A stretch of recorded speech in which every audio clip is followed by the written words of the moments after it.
Rama agrotech, शेती तुमची खात्री आमची. नमस्कार शेतकरी मित्रांनो, मी रामा ॲग्रोटेक प्रतिनिधी प्रदीप कुंभार, वाई तालुका. आपण सध्या मेंदवली या गावातील ऊसाच्या प्लॉटवर आलेलो आहे. या प्लॉटला पूर्णपणे रामा ॲग्रोटेकचं शेड्यूल वापरलेलं आहे.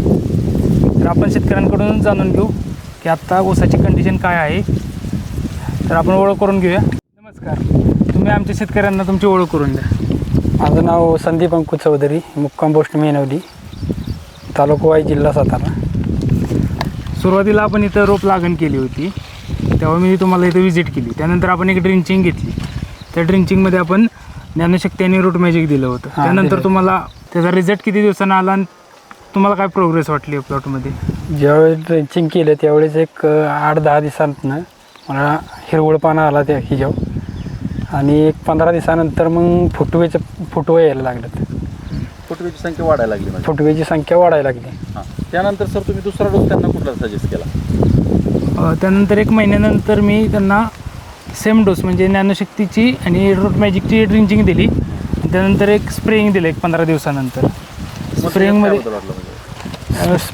स्प्रे दिल्यानंतर अजून त्याला टवटवी आली, म्हणजे कांद्याच्या पातीगत हिरवळपणा आला होता. कांद्याच्या पातीगत असं ऊस दिसायला लागला, हिरवळपणा आला. हां, पानं बिनं चांगली आली. आणि फुटव्यांची संख्या मग फुटव्यांची संख्या वाढत राहिली. हां, आता पहिलं मी कसं दुसरी खतं टाकून फुटवं मुरगुटपणा यायचा किंवा ही व्हायचे, पण तसं काही झालं नाही. एकही फुटवा गेला नाही. म्हणजे पहिलं तुम्ही जे औषध वापरत होता ह्यामध्ये काय फरक वाटला तुम्हाला? ह्यातमध्ये फरक आहे. अजून काय ह्यातमध्ये रासायनिक कुठलंही खत वापरलेलं नाही. चिमूटभर पण खत टाकलं. चिमूटभर उत्पादनावरती हे आतापर्यंत एवढा हा ऊस आहे. फुटवे वगैरे कसे होते? जेवढे फुटवे तुम्हाला दिसते तेवढे सगळे वरती आलेत का? सगळे वर आलेले आहेत. एकही मर कुठल्याच झाडाची झाली? कुठल्या झाडाला मर आलेली नाही, काय नाही. साधारण आता म्हणजे कांडीवरती ऊस आहे, तुम्ही दाखवू शकता. कांडीवरती ऊस आहे. कांडीवर ऊस आहे सगळा. हा, कांडीवर ऊस आहे. 1-2-3 कांड्यांवर ऊस आहे. आता 2-3 कांडीला लागलेली आहे. म्हणजे साईज पण चांगली, क्वालिटी पण चांगली.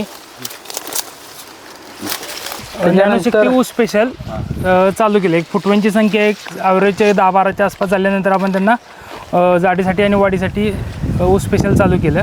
त्याबरोबर आपण मोदकची स्प्रेइंगचं चालू केलं त्यांना. त्याआधी तुम्ही ऊस शेती करत होता पाठीमागं, त्यानंतर आपले प्रोडक्ट वापरून तुम्हाला कसा रिझल्ट म्हणजे कसा वाटला? रिझल्ट म्हणजे असा आला चांगला की फुटवेची संख्या वाढत राहिली, आणि फुटवे संख्या वाढल्यानंतर फुटवा एकही गेला नाही कुठला. म्हणजे जे पहिलं कसं रासायनिक खतानं जळणे, मुरगुटपणा हा प्रकार व्हायचा. पण आता असं झालेलं आहे की माझ्या ह्यानं एवढ्या लागण केल्यानंतर, ह्या दिवसात सुरूची लागण केल्यानंतर हा एवढा ऊस पहिल्यांदाच आलेला आहे. हा एवढा म्हणजे साईज चांगला, आणि फुटव्याची संख्या एकसारखी वाढलेली आहे. की काय वेळेस काय होतं, जेटा कोमच नुसता वर यायचं आणि बाकीचे बारीक राहायचे फुटवे, पण मोठा व्हायचा आणि बाकीचे नॉर्मल बारीकच राहायचे. पण ह्या दोन्ही एकसारखीच आहे ऊस. म्हणजे जेटा बी आला आणि फुटवं पण त्याला बरोबरीला आलेले आहेत. शेतकऱ्यांना काय सांगतात प्रोडक्ट बद्दल? हे प्रॉडक्ट मला तर फरक चांगला झाला मला. मी अजून काही रासायनिक कुठलं वापरलं नाही, पण शेतकऱ्यांना सांगतो हा प्रोडक्ट कसे म्हणजे रामा ॲग्रोटेक तुम्हाला माहिती कसं? रामा ॲग्रो माहिती झालं म्हणजे एक मित्र माझे आहेत, त्यांनी सांगितलं बाबा असं ते बघायला होते प्लॉट माझा. काय चाललं म्हणते, काय नाही सर ऊसाची लागण केली, 2,500 रोपं लावली होती. ते बघायले आणि त्यांनी दाखवले. ह्यांनीच सांगितलेलं आहे मला सगळं. सुरुवातीपासून आपलं शेड्यूल आहे त्यांना. एवढ्या टेम्परेचरमध्ये सुद्धा आपल्या प्लॉटमध्ये स्ट्रेसमध्ये गेलेला नाही प्लॉट. नाही त्याबद्दल प्रोडक्ट आपली कशी आहे? हे प्रोडक्ट एकदम म्हणजे माझ्या ह्यानं तर मला आत्तापर्यंत चांगला रिझल्ट आलेला आहे.